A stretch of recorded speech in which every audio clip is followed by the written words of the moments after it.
Acho que começou a gravar aqui. Então, bom dia a todos. Estamos aqui em mais uma apresentação de teoria das categorias e aplicações. Quem vai falar hoje é o Thiago Alexandre, mestrando aqui do IMUSP. Ele vai apresentar a segunda parte sobre yoga homotópico de Grothendieck. Então, eu espero que todos gostem. Agradeço a presença de todos vocês, agradeço principalmente ao Thiago. E você pode começar quando quiser, Thiago. Obrigado, Ana.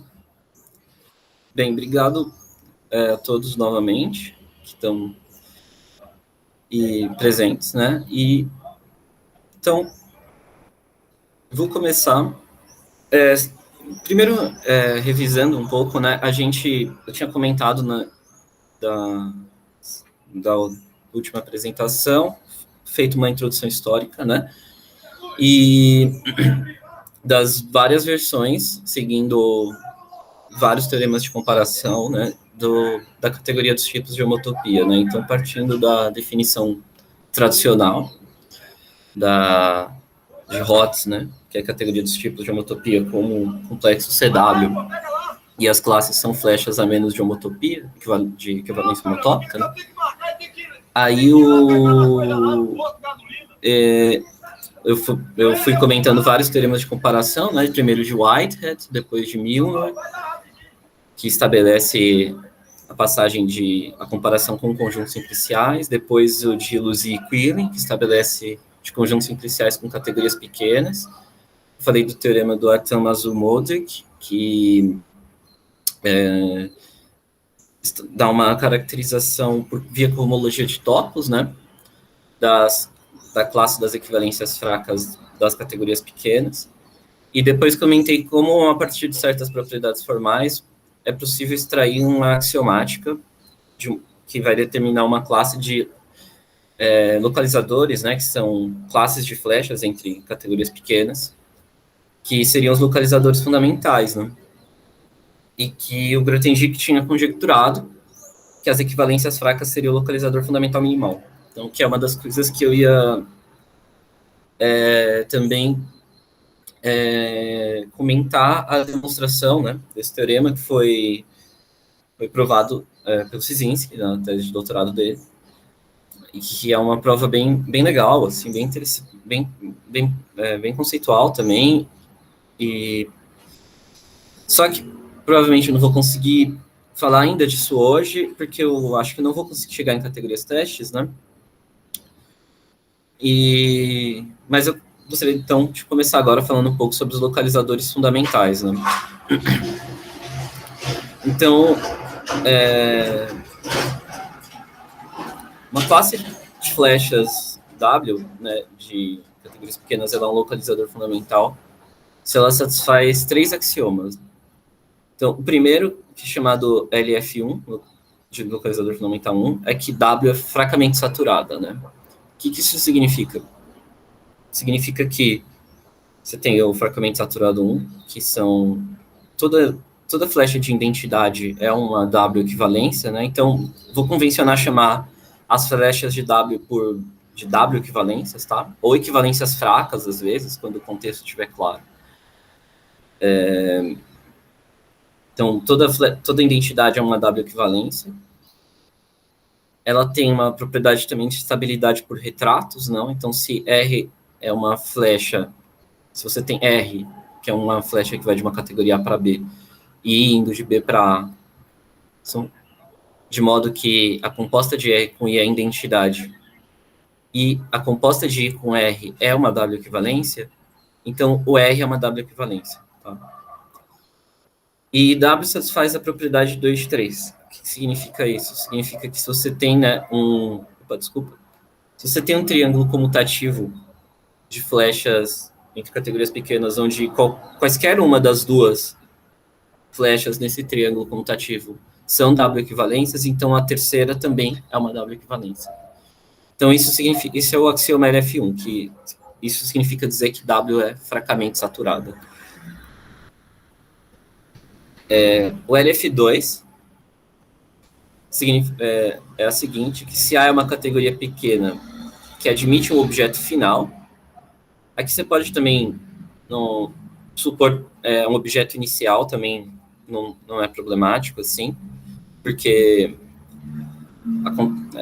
tem uma propriedade de localizadores fundamentais que se um localizador fundamental, se você tem que W é um localizador fundamental, então o dual também é, né? Então,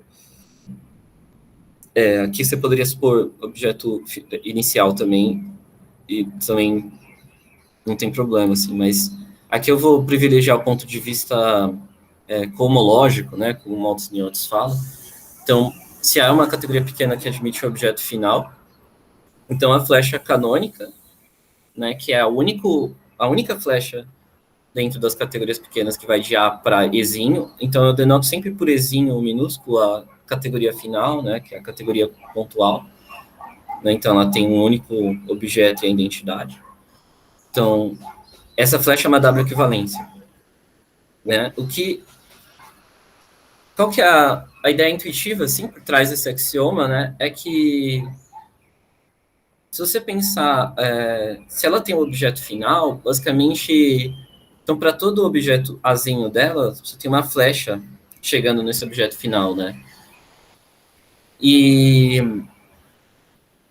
isso significa basicamente que, assim, pensando de um ponto de vista de topologia algébrica mesmo, que essa categoria era como se ela fosse contrátil, então, né? Tipo, você consegue contrair através dessas flechas a categoria no ponto, né? Tem uma espécie de contratibilidade. Então, esse axioma captura um pouco essa noção, assim, de contratibilidade para categorias com objeto final, né? Então, se você quiser para pensar nisso, você pode pensar que A é a categoria de caminhos, né, de um espaço topológico, né? Considerando um espaço topológico, os objetos são os pontos desse espaço topológico e as flechas são caminhos a menos de homotopia, né? Então, tipo, se essa categoria que eu tô falando tem um objeto final, então teria um pontinho que para todo ponto do espaço você tem um caminho para ele, que você consegue fazer então uma espécie de contração, né, assim, para esse ponto. Então, isso tem relação com essa noção de contratibilidade aqui. E o LF3 é que se você tem um triângulo comutativo assim, tal que... Então, eu tinha comentado, né, sobre essa construção. Se você pega um objeto Czinho de C, você sempre consegue montar essa categoria, uma espécie de categoria coma, ou quociente relativo aqui ao C, né? Então, é aquilo, né? Os objetos são objetos de azinho, são pares, né? Onde você tem dados por um objeto de azinho e uma flecha em C que chega da imagem de azinho em C para Czinho aqui, né? Dentro dessa categoria. Você sempre tem essa construção e você sempre tem esse funtor, o tracinho de Czinho, que vai de A de sobre C para B de sobre Czinho, né? Isso significa que essa flecha é uma W equivalência para todo objeto Czinho, né? Então, eu não sei, para quem já viu um pouco de categoria de modelos de Quillen, isso aqui é na verdade, esse axioma, ele é uma espécie de teorema A de Quillen relativo, tá? Mas o que ele expressa é uma certa localidade relativa, né, das equivalências fracas, né? Então, você pode pensar que essa condição de, para todo Czinho, essa flecha ser uma W equivalência é uma condição local sobre Czinho. É uma condição de W equivalência local sobre Czinho, em algum sentido, né? Então, você tem um princípio local global aqui, né? Uma passagem do local para o global, um pouco nesse axioma também. E são só esses são os 3 axiomas de localizador fundamental. Geralmente, sempre o LF3 vai ser o mais difícil de verificar, assim, na prática, né? Tipo, nos casos concretos, o que acontece geralmente é que o LF1 e o LF2 são mais diretas as verificações, mais straightforward, assim, mas o LF3 geralmente acaba sendo mais complicado. Então,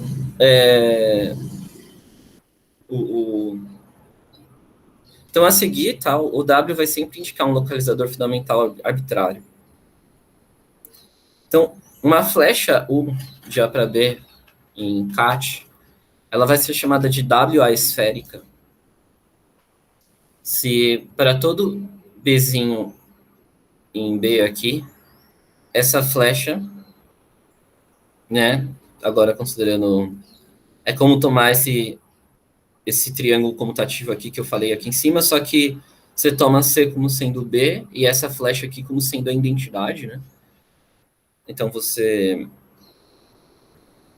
obtém essa flecha, o barra B aqui, a flecha relativa a Bzinho. Então ela é W esférica se para todo Bzinho em B, essa flecha for uma W equivalência. Então é uma noção importante, né, de também essa noção de W a esfericidade.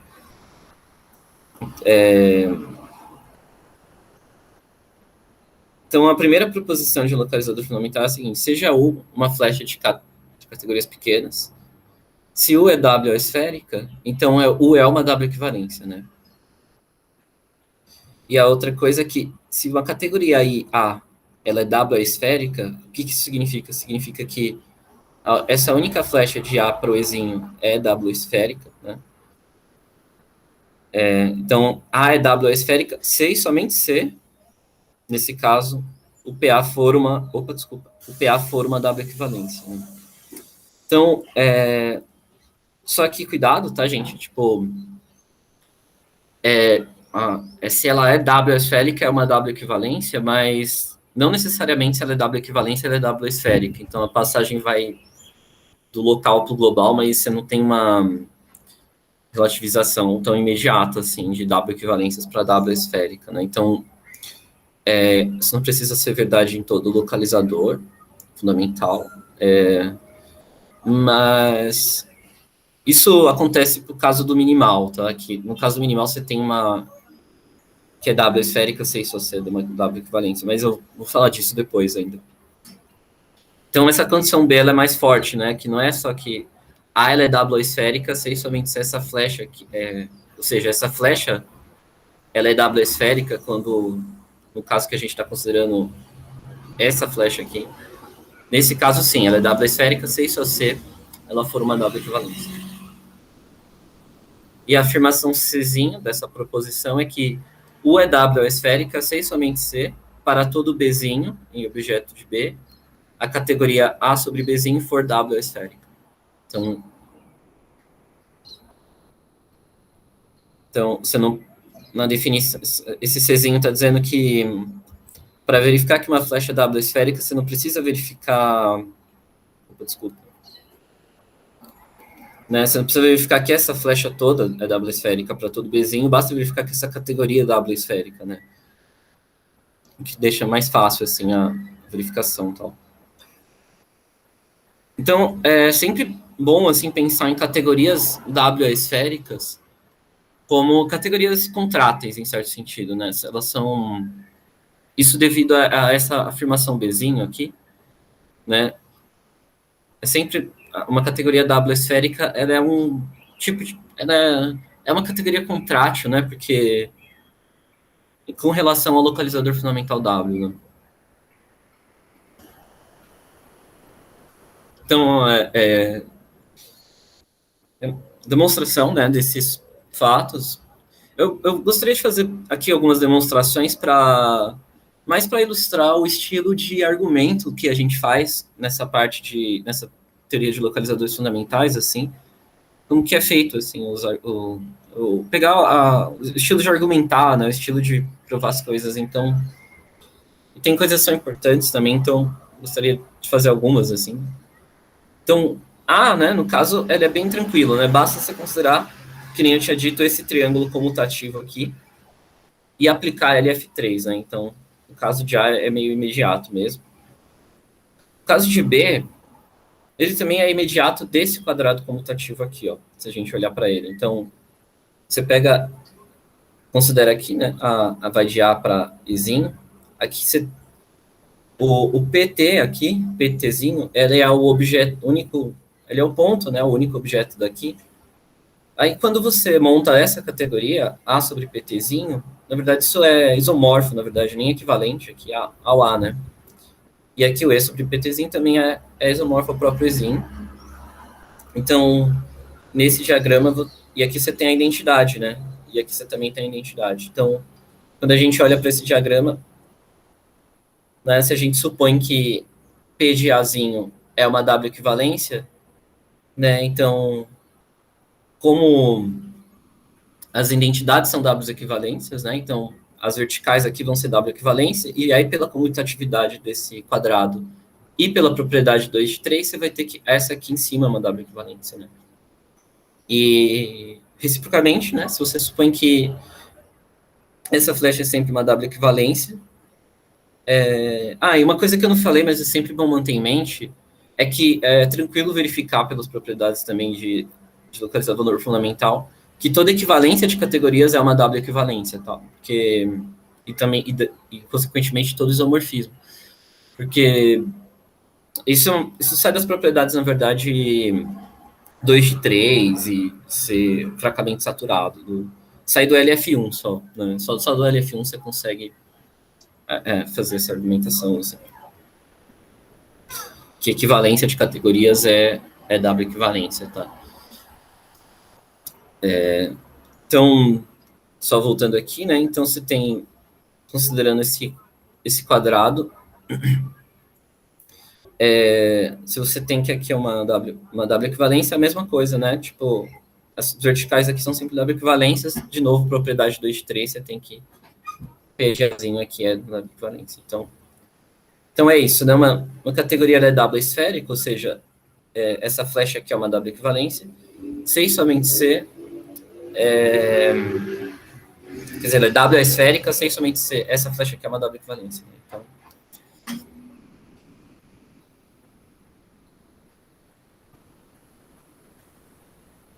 bem, Czinho é que... Então, suponha que U ela é W esférica, né? Então, e aí você pode considerar esse diagrama aqui. Então, aqui U é W esférica. Né? E a gente quer mostrar que A sobre Bzinho é uma categoria W esférica, né? Então, por B, basta provar que essa flecha aqui, que é a flecha canônica de A sobre Bzinho para o objeto final, é W esférica, né? Mas nota que B sobre Bzinho, ela tem um objeto final, que é dado pelo par Bzinho identidade de B. Então, por LF2, essa flecha aqui, ela é uma W equivalência, né? E como a gente está supondo que U é W esférica, a U sobre Bzinho ela é uma W equivalência. Pela propriedade 2 de 3, composta de W equivalência é W equivalência, né? Então, P de A sobre Bzinho é uma W equivalência. Então, então, pela afirmação anterior, a gente tem que A sobre Bzinho é W esférica. Né?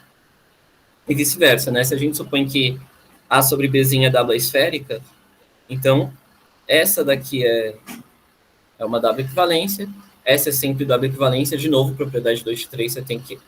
Essa daqui é sempre W equivalência. Então, geralmente é assim que a gente vai argumentando, sabe? Tipo, a ideia é sempre montar um diagrama que a gente consegue fazer essas propriedades de entrada e saída, né? Assim, olhando para o diagrama e nas condições de estabilidade de localizador fundamental, assim. Então, aqui tem essa argumentação que eu disse, né? Como B sobre Bzinho admite um objeto final, tal. Mas eu vou passar um pouco mais rápido por aqui. Bem, um corolário dessa proposição anterior é que se A é uma categoria W esférica, então para toda categoria pequena B, essa projeção, né, na segunda coordenada, digamos assim, ela é uma W equivalência. Para a demonstração disso era um pouco mais complicada, mas a gente pode, então, né, por hipótese, a gente está supondo que A é W esférica, né? Então, olhando para esse diagrama aqui, eu geralmente coloco um tiozinho para lembrar que a flecha é uma W equivalência aqui. A gente tem esse quadrado aqui, né, que é um quadrado comutativo. E aqui a gente está supondo que é uma W equivalência. Para provar que π de B aqui é uma W equivalência, basta eu provar, então, que para todo Bzinho em B, né, basta provar que, na verdade, ela é W esférica, né? Ou seja, que para todo Bzinho em B, essa aqui é uma flecha, ela é uma W equivalência. A gente tem sempre essa flecha canônica aqui, né, chegando aqui. E aí, se a gente olha... Então, de novo, né, mas para provar que isso é uma W equivalência, eu só preciso provar que essa categoria, que é A cartesiano B sobre Bzinho, ela é W esférica, certo? Pela proposição anterior que eu comentei. E para provar que isso é W esférica, eu só tenho que provar que a flecha canônica dela chegando em Ezinho é uma W equivalência. Mas por hipótese a gente já sabe que essa é uma W equivalência, né? Então eu só tenho que provar que, na verdade, essa daqui, A sobre cartesiano sobre Bzinho, chegando em A, né, é uma W equivalência. E aí a gente usa de novo, para provar que isso é uma W equivalência, a W é a esfericidade, né? Para provar que A cartesiano sobre B barra Bzinho é uma W equivalência, só tem que provar que para todo objeto Azinho de A, né, de Azão, essa flecha aqui, induzida, a flecha relativa, é uma W equivalência. Então, e de novo, para provar que isso é uma W equivalência, eu só tenho que ver que essa daqui é W esférica, certo? Aí a ideia aqui é só, a gente só precisa verificar, o que é uma conta razoavelmente simples, que essa categoria, na verdade, equivale a essa categoria produto aqui, ó. Para todo Azão em A e Bzinho em B. Então, essa categoria equivale a essa categoria produto. Mas nota que essa categoria produto, ela admite um objeto final. A saber, é esse parzinho aqui, é o objeto final, né? Bem, mas aí por LF2, essa categoria é W esférica, que implica que A cartesiano B sobre Bzinho vai ser W esférica, né? E, portanto, a projeção, por tudo aqueles argumentos que eu tinha comentado, é W esférica. E essa propriedade formal, por que ela é importante, né? Ela é importante pelo seguinte, graças a ela a gente consegue definir a noção de homotopia em categorias pequenas, né? Usando o delta 1. O que é o delta 1? Ela é a categoria pequena gerada por esse grafo aqui, né? Então você tem dois objetos, o 0 e 1, uma única flecha indo de 0 para 1 e as identidades, né? A identidade de 1 em 1 e a identidade de 0 em 0. Então esse é o delta 1. E na teoria da homotopia das categorias pequenas, o delta 1 ele vai fazer o papel do intervalo, né? Do intervalo, no caso dos espaços topológicos. Então, dizemos que duas flechas de categorias pequenas paralelas, né? Elas são homotópicas se existe um funtor de x cartesiano delta 1 para y, tal que esse diagrama aqui, ele comuta, né? Ou seja, é a mesma, a forma da homotopia, né? A mesma exata, se a gente lembrar da definição de homotopia em espaços topológicos, né? E interpretando x e y como espaços topológicos e o delta 1 como intervalo, dizer que duas flechas são homotópicas é exatamente escrever essa condição diagramática que eu coloquei aqui, né? Então aqui, quem que é o S0, né? Esse Szinho de 0, ele é simplesmente um funtor que leva um objeto xzinho para o par xzinho 0, né? E o S1 é o que leva o xzinho para o par xzinho 1. Né? Então são essas duas seções aqui, né? Da projeção de x cartesiano delta 1 em x, né? Ela admite essas duas seções. Então, só um comentário, né, do porquê que isso é tão razoável de pensar, é observar que o nervo do delta 1 é o conjunto simplicial delta 1 e a realização topológica do nervo do delta 1, que é, eu vou falar um pouco disso mais tarde, é o espaço... Desculpa, alguém falou alguma coisa? Alguém Não, tem acho que alguma não. dúvida? Ah, desculpa. Não. Ah. Desculpa, eu tinha escutado, acho que.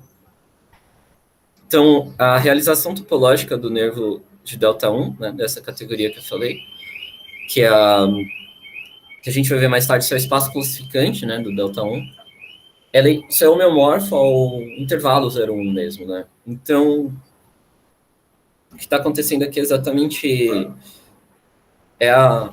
por isso é tão coerente, né, pensar nisso como homotopia e no delta 1 como objeto intervalo dentro das categorias pequenas. Então, essa é a definição de homotopia entre categorias pequenas. E aí, tem uma proposição que é a seguinte, né, e que justifica um pouco ter também provado aquela proposição formal do produto lá, né, que se A é esférica, então a projeção de A cartesiano B para B, para qualquer categoria, é uma W equivalente, é W esférica. Né? Então, sejam duas flechas paralelas, tais que F é homotopicamente equivalente a G. Né? Então, né, só um outro detalhe aqui, é formal verificar, mas a noção de equivalência homotópica é uma relação de equivalência entre as flechas, tá? Isso é uma relação de equivalência entre flechas de F, de categorias pequenas, mas então eu vou denotar assim, geralmente HPT aqui, F é homotopicamente equivalente a G. Então, se F, respectivamente G, for uma W equivalência, então a G, respectivamente F, é uma W equivalência. Ou seja, você tem uma equivalência homotópica entre flechas de categorias pequenas. Se uma é uma W equivalência, então a outra é também. Tá? Então, isso vai ser bem importante, como a gente vai ver. Então, a demonstração é a seguinte. Basta ver que essa projeção ela é uma W equivalência. Né? Porque o que acontece? Já que Δ1 é W esférica, né? O Δ1 ele tem objeto final. Então, como ela tem objeto final, ela é W esférica, né? Então, lembrando, pensar sempre que ser W esférica é uma espécie de contratibilidade, né? É ser equivalente à categoria pontual. E categorias com objeto final são, pelo axioma LF2, né? Contratos, né? Nesse sentido. Então, de FS2 e LF1, né? A gente consegue verificar que S0 e S1 também são W equivalências, né? Então, e aí o restante do argumento segue de uma aplicação da propriedade 2 de 3, olhando para esse diagrama, né? Então, como eu tinha dito, né? O que acontece, eu vou deixar... a ideia aqui não vou fazer em detalhes, tal, a demonstração, né? Para não perder muito tempo nisso, mas, como eu tinha dito, o S0 e o S1 aqui, elas são seções da projeção de x cartesiano Δ1 em x, né? E como Δ1 ela é W esférica, essa projeção de x cartesiano Δ1 em x, ela é sempre uma W equivalência. E usando o LF2, dá para provar que seções de W equivalências são também W equivalências, tá? Então, essas duas seções aqui são W equivalências. Então, se a gente olha para esse diagrama aqui, que é o diagrama da homotopia, né, que informa a homotopia de FG, a gente tem, usando propriedade de comutatividade, né, que... e também então, vamos lá, fazer o argumento só por propriedade dos três. Né? Suponha que, por exemplo, que F é uma W equivalência. Então, S0 sendo sempre uma W equivalência, você tem que a homotopia, né, Hzinho também vai ser, por propriedade 2 de 3. E S1 é sempre uma W equivalência. Então, olhando para esse triângulo aqui agora de baixo, você tem que o Gzinho é uma W equivalência. E vice-versa, né? Você supõe que o Gzinho também você tem, analogamente, a que F é. Então, um corolário disso é que se F é homotópico, se você tem duas categorias pequenas que são homotopicamente equivalentes, ou seja, se existe uma flecha de x para y e uma flecha de g, de y para x, tais que G bola F é homotopicamente equivalente à identidade, F bola G é homotopicamente equivalente à identidade de Y, nesse caso, né?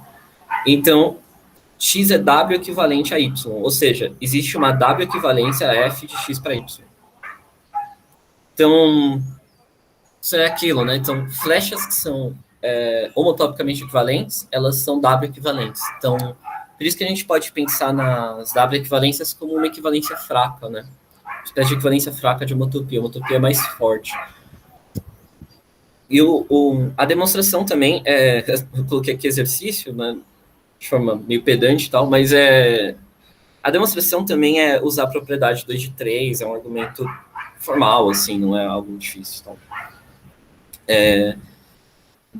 Usa a propriedade 2 de 3 e esse teorema aqui, essa proposição anterior, né, que diz que se você tem duas flechas são homotopicamente equivalentes, se uma é uma W equivalência, a outra é, né?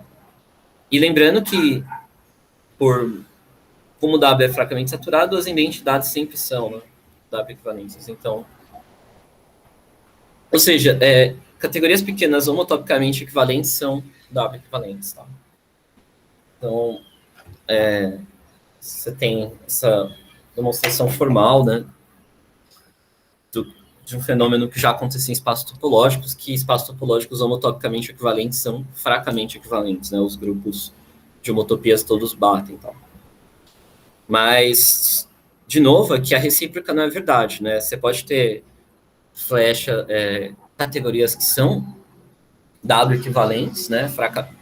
Fracamente equivalentes, que não são homotopicamente equivalentes, né?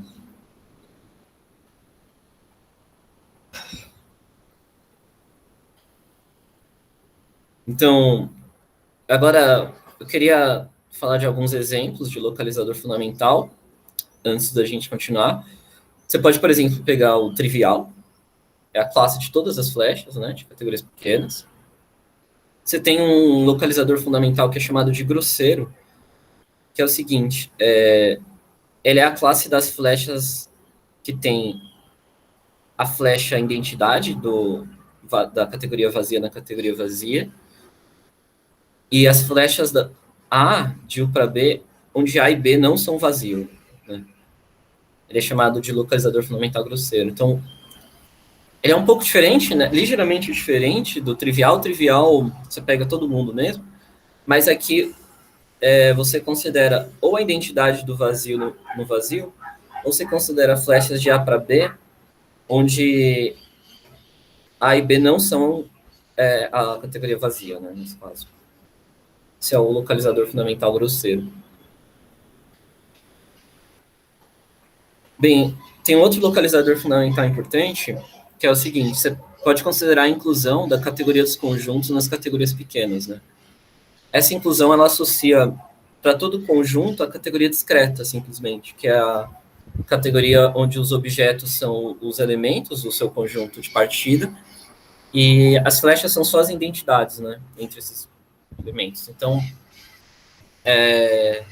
seja, dois elementos distintos, você não tem nenhuma flecha entre eles, né? Então, você tem essa inclusão plena e fiel da categoria dos conjuntos nas categorias pequenas. Essa inclusão admite um adjunto à esquerda, que é o π0, onde quem que é o π0 de uma categoria pequena A? É o conjunto das componentes conexas de A, né? Componentes conexas por caminhos, em certo sentido, né? Então, tem uma descrição que a gente pode fazer abstrata do π0 de A, que você considera o conjunto dos objetos de A, né? Então, que A é uma categoria pequena, então os objetos de A formam um conjunto aqui e tal. Você considera os conjuntos e você toma o quociente por uma relação de equivalência que ela é definida assim. Essa relação é a menor relação de equivalência que identifica dois objetos A e A e A', se o ROM 7, né, os conjuntos das flechas em A, de A para A' é não vazio, né? Então, se existe uma flecha de A para A', então você considera que eles são o mesmo nesse conjunto de 0 de A. Aí a gente pode definir o W0 como sendo a classe das flechas entre categorias pequenas que são invertidas aqui, né? São isomorfismos de conjuntos, né? Então você tem essa noção do W0 aqui.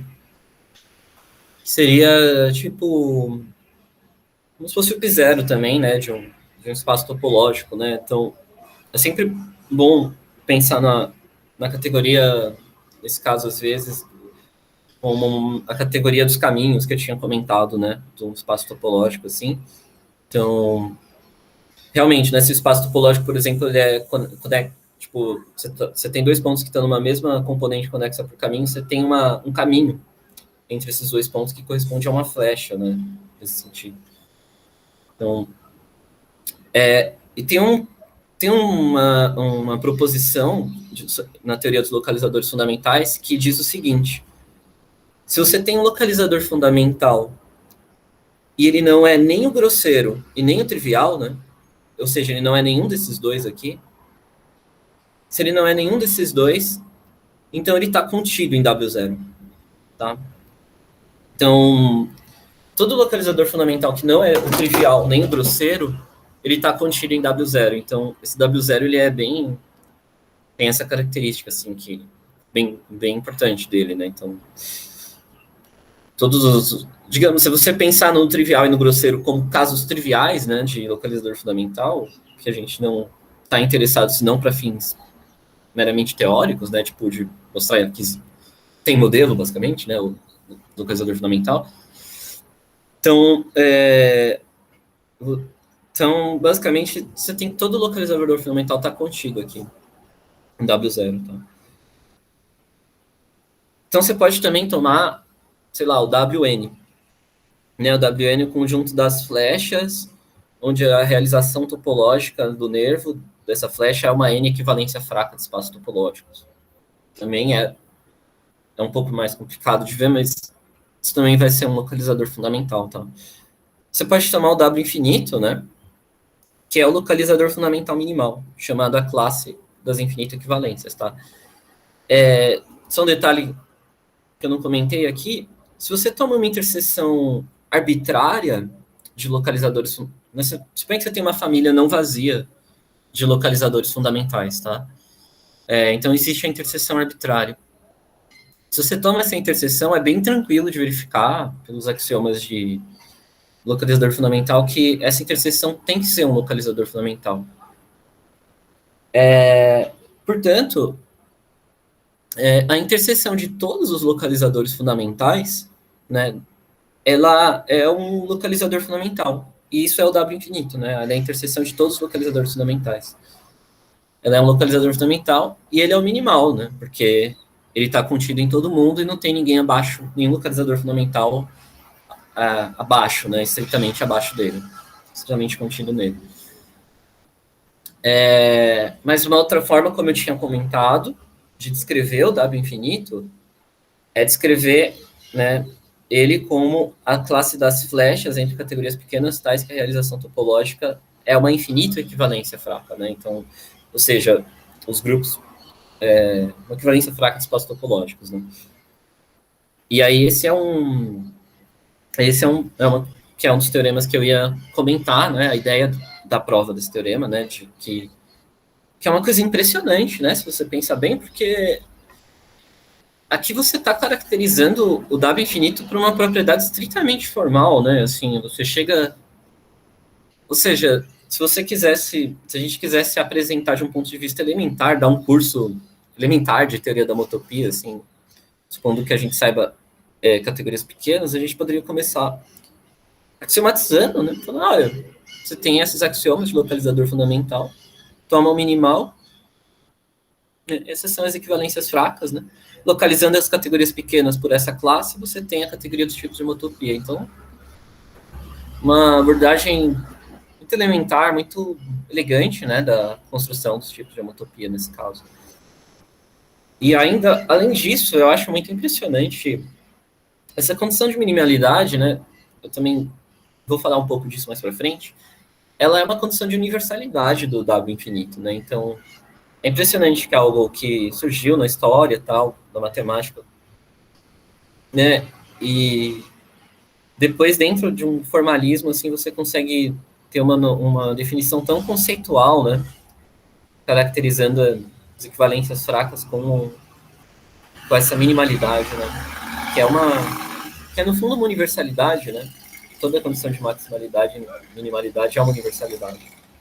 Então, sempre acho muito bonito esse resultado, essa definição, assim. E inclusive, é uma das coisas também que eu falo da minha dissertação de mestrado, né, da ideia da prova desse teorema também. Tem outras propriedades, tem outras formas, usando derivadores, tem outras formas mais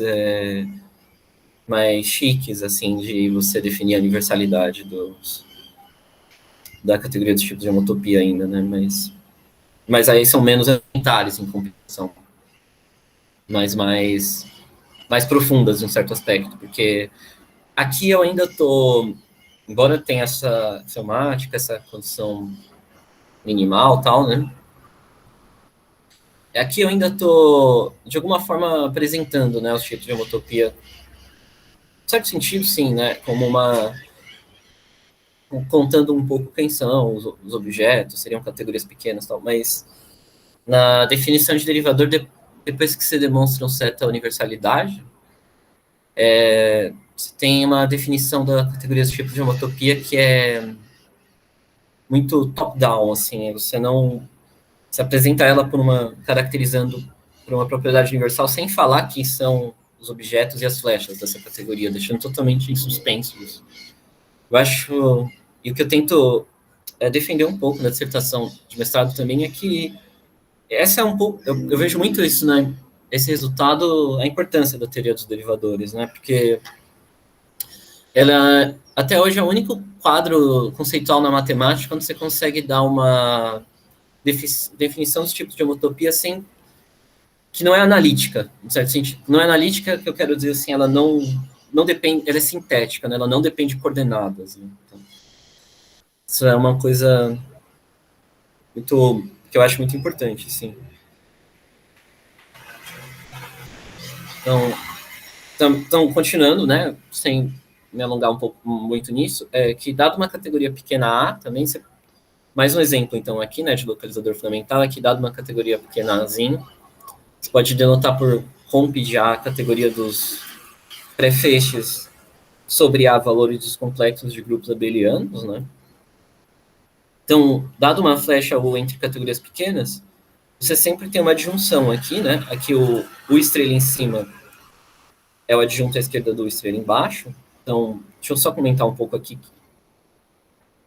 Não sei se eu comentei. Ixi, eu não... Enfim, eu vou comentar um pouco mais sobre isso depois, então... sobre quem são esses dois fatores aqui, né? Mas eles são definidos... O estrela em cima é definido por composição, né? E o estrela embaixo é definido por extensão de campo, na verdade, porque essa categoria ela é completa, né? Então... E, bem, você pode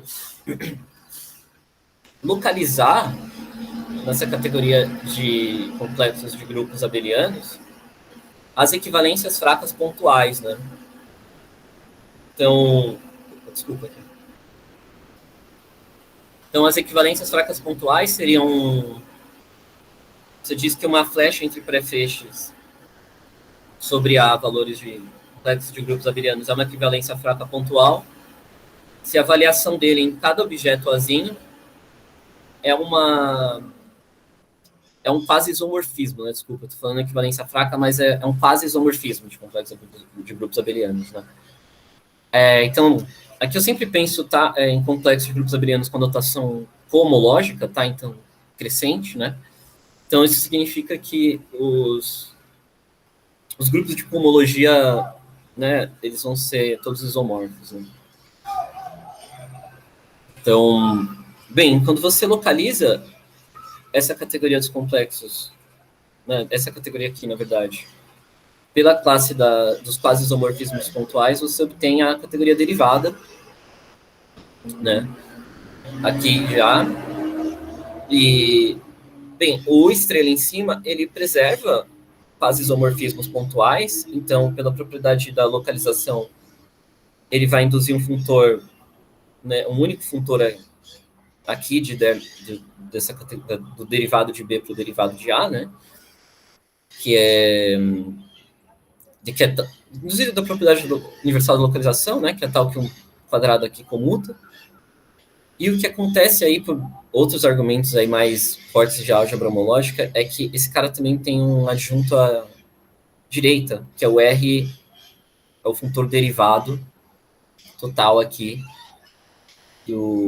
da imagem direta, né, digamos assim, a imagem direta homológica, né, que é esse U estrela embaixo aqui. Então ele tem, né, esse adjunto à esquerda, tem esse adjunto à direita aqui também.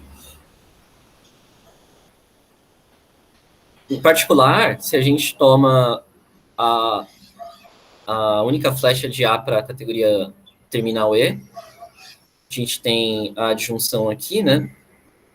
Aqui o der de E, ele é simplesmente a categoria derivada dos grupos abelianos, né?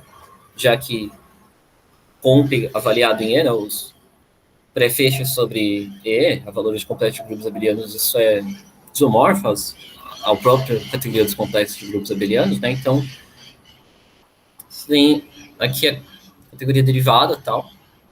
Então, dado um grupo abeliano G, a gente pode considerar o G, eu faço esse abuso de notação de considerar o G também como esse objeto, né, que é o complexo crescente concentrado, onde o G está no nível 0 aqui, tá?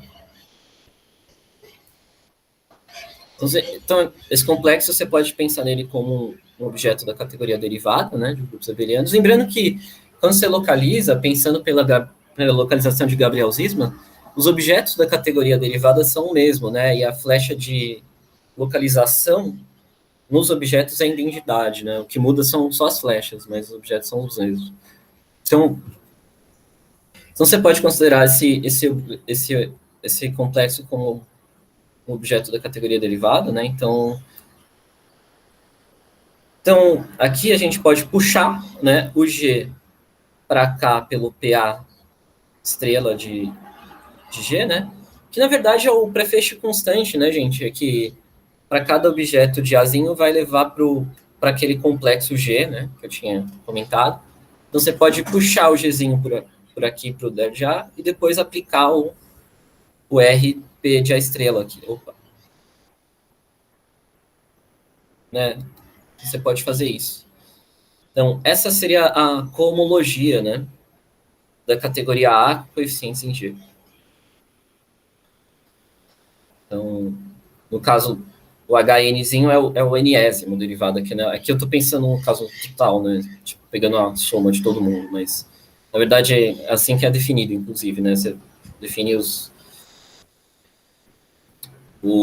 na verdade, primeiro você define os Nésimos, né? Os funtores derivados à direita, e aí você define... e depois você toma o complexo disso tudo, né? Esse, na verdade, esse H estrela A de G, então é meio que o complexo de cohomologia, né? Do A, né? Então, HNzinho de A de G é o enésimo funtor derivado desse cara aqui. Então cada funtor, entre categorias pequenas, ela vai... Propriedades formais, né? Ele induz um morfismo aqui. É contravariante, né? Tipo, se U vai de A para B, então a cohomologia de B com coeficientes em G vai na outra direção. E você pode definir agora, né? Nossa, eu estava falando tudo isso para, finalmente, né, chegar nesse exemplo de localizador fundamental, que é o WABzinho de G, como a classe das flechas em CAT, tais que a cohomologia é um iso, que induz um isomorfismo nas cohomologias. Né? E aí, isso também é um localizador fundamental. Tá? E então, nesse sentido, pensando que os localizadores fundamentais eles estão indexando possíveis teorias de homotopia, né?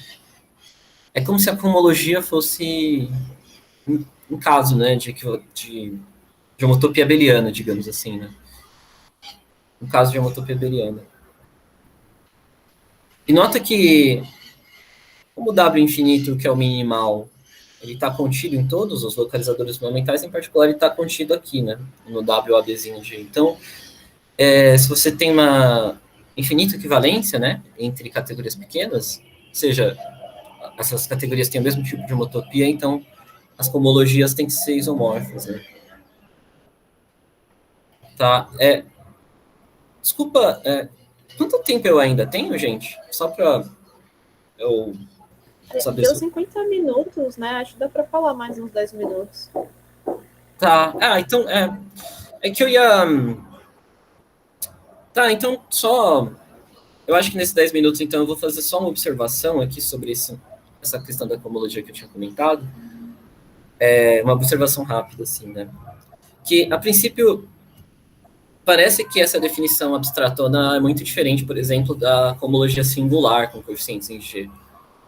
Mas não é não. Na verdade, eu queria comentar um pouco disso, assim, né? Então, lembra que a gente tem, né? Lembrando só que a gente tinha aquelas adjunções aqui entre espaços topológicos, conjuntos simpliciais e categorias pequenas, né? Então, você tem aqui o funtor que associa para cada espaço topológico o seu conjunto simplicial aqui, né? Canônico.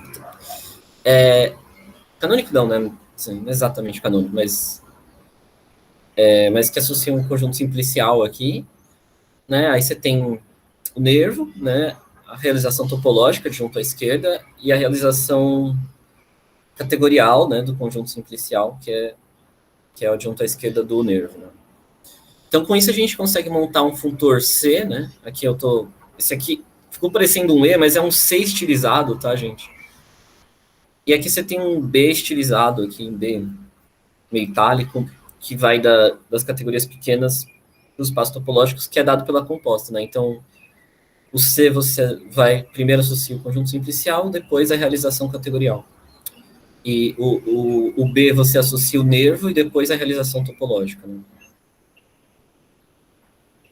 Então, que nem eu escrevi aqui, né? Então, a categoria de um espaço topológico X é a realização categorial do simplexo X aqui, né? E esse B de A é a realização topológica do nervo de A.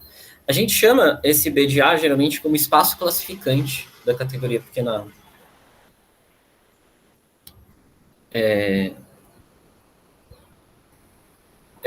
Lembra que eu tinha comentado sobre, quando eu falei dele do Mordek, né, e do Atam Mazur, que tem aquela questão, assim, que a categoria dos feixes, no sentido de feixe sobre espaço topológico mesmo, né, a categoria dos feixes sobre esse espaço topológico, ela é a Atam Mazur equivalente aos pré-feixes sobre A.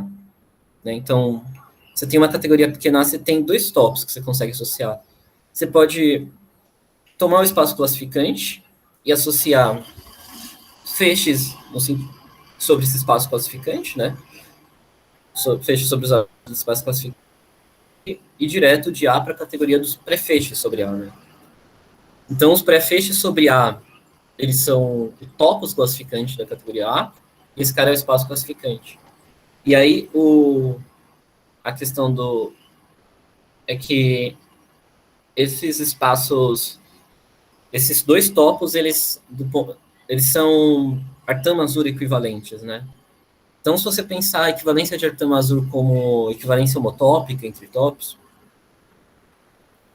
algo que eu não sou muito seguro de pensar assim, mas se você pensar por aí, você está falando que os feixes sobre o topos, os feixes sobre esse espaço classificante, ele é, do ponto de vista homotópico, né? Assim, a mesma coisa que os prefeixos sobre A. Né? Então, tinha essa questão lá, que era importante nas equivalências de Arthur-Mazur. Enfim, só agora comentando, é que isso é uma coisa que eu demonstro na minha dissertação, assim, eu não consegui argumentar aqui sem usar categorias teste para falar sobre isso, e como eu não usei, então...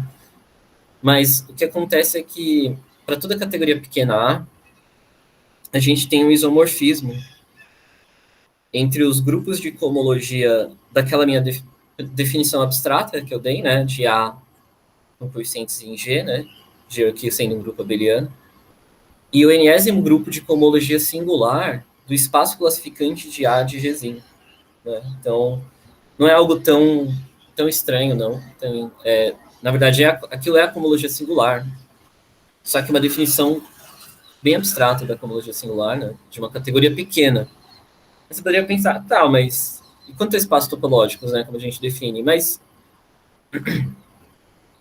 a gente pode lembrar que a cohomologia singular ela é definida, digamos assim, por um diagrama comutativo aqui, né? Então, espaço topológico a gente associa o complexo, né, para definir a cohomologia singular aqui. E como a cohomologia singular ela é invariante por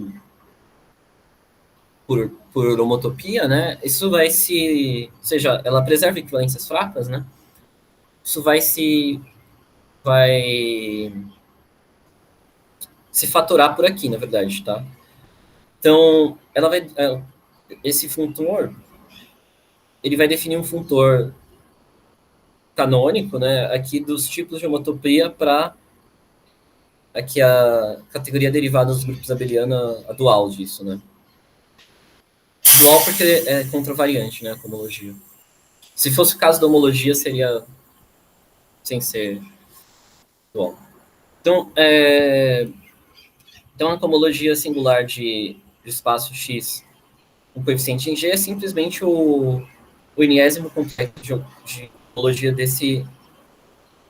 Desculpa, o enésimo grupo de homologia desse complexo, né? Porque, na verdade, esse complexo aqui ele é a mesma coisa que o E de X calculado em G, né? Como eu tinha comentado, os objetos dessa categoria e dessa são a mesma, né?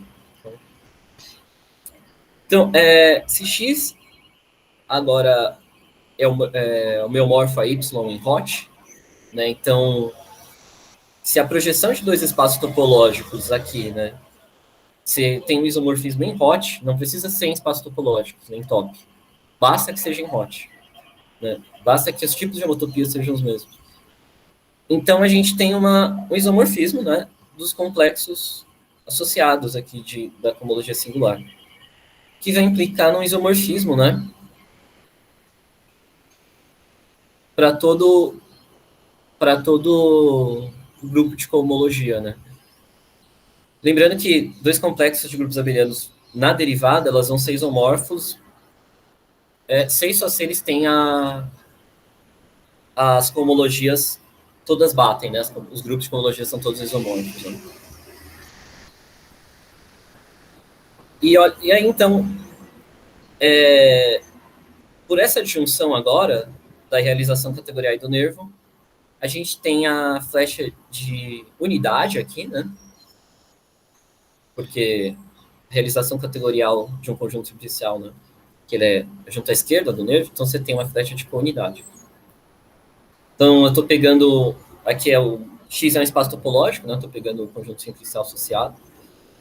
E essa flecha de counidade, ela é sempre uma equivalência fraca, tá? De conjuntos superficiais. Na verdade, é por isso que você tem as comparações, né? Porque você tem esses teoremas de comparação, na verdade, o que você prova é que esses teoremas de comparação que eu tinha comentado na introdução da última apresentação, na verdade, o que você prova é que as flechas de unidade com unidade respectivas, elas são W equivalências em cada contexto. Você prova isso. Então, você tem... isso aqui é uma equivalência fraca. Portanto, quando a gente aplica a realização topológica, você tem uma equivalência fraca aqui, né? Porque a realização topológica desse objeto é o espaço classificante da categoria associada a X, né? E agora, usando essa adjunção da realização topológica com o simplexo, você tem uma equivalência fraca da realização topológica do simplexo de X, do conjunto simplicial de X, né? Com X aqui. Então, a gente... É rápido, mas só para comentar, a gente fica com um diagrama assim aqui. Onde essa flecha é uma equivalência fraca de espaços topológicos e essa flecha é uma equivalência fraca de espaços topológicos. Logo, a gente tem que o X ele é isomorfo à realização topológica do conjunto simplicial de X E isso é isomorfo ao espaço classificante da categoria de X em hot. Só um detalhe, né? Tipo, você não precisa ter uma flecha de X para ver X em top, no espaço topológico. Mas quando você projeta isso em hot, você ganha uma flecha que é um isomorfismo, né? Porque aí você inverte essa flecha aqui. Então você pode vir daqui para cá e depois vir para cá. E você inverte essa. Então você pode vir daqui para cá e depois vir para cá.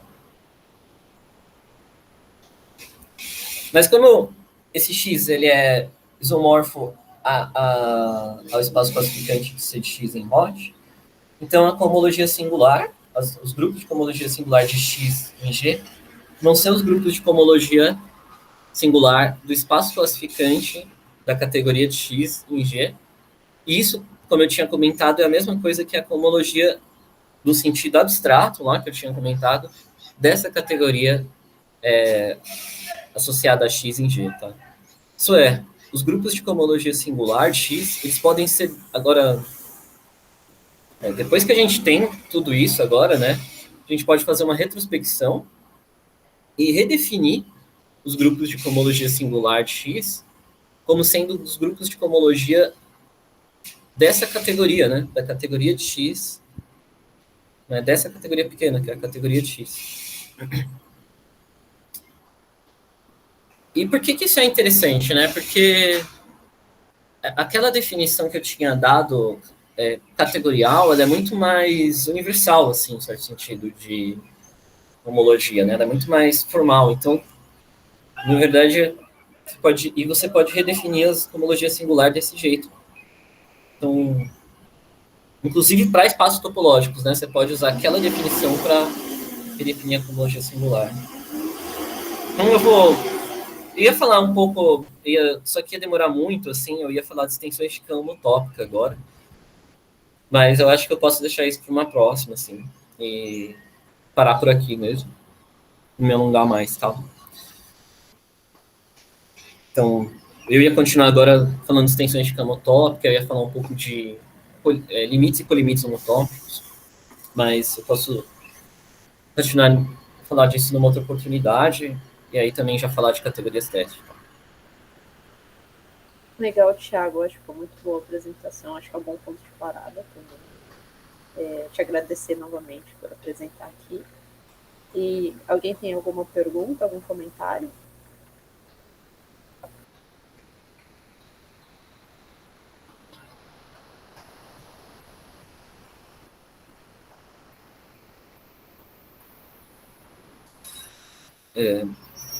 Eu posso parar a apresentação, gente? Eu posso...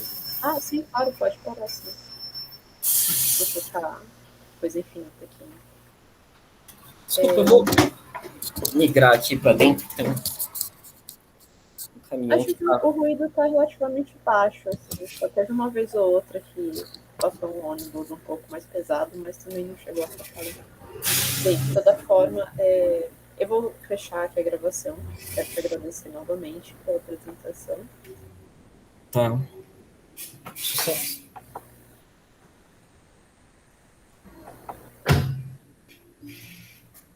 Nossa, deu uma esfriada do nada. Então, né? Bem, primeiro, né? Se alguém quiser perguntar, né? Tinha falado alguma dúvida.